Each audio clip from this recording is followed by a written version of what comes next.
नमस्ते दोस्तों, राधे राधे। रोआ सभी के बहुत बहुत स्वागत बा हमनी के चैनल पे। आज हमनी के फिर से बहुत सुंदर एगो चैत नवरात्र के गीत लेके आयल बनी जा।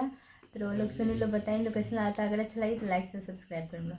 निमिया के डार मैया लावेली लोढ़वा की डूली डूली।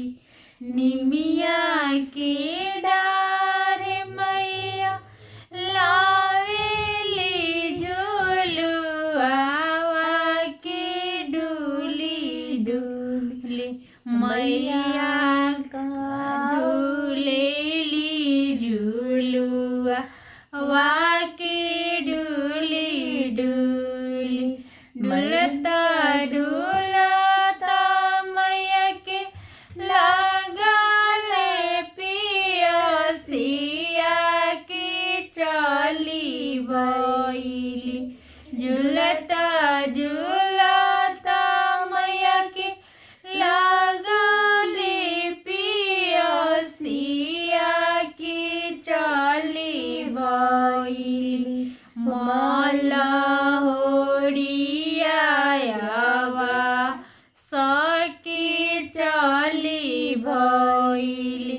माला होड़िया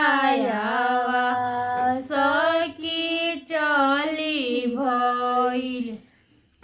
सुतल बारू के जागले मालिन के झाके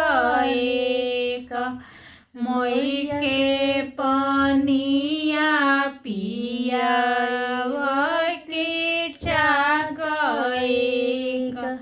कैसे के पनिया पियाई सातो मैया मोरा गोद। बाड़े गना पतला लाना वहाँ की मोरा गोद। बारे बाला काना दाना की मोरा गोद। बलका के सोता दामाल सोने के पलंगिया की ओढ़ाई रे देव। मखमला के चदरिया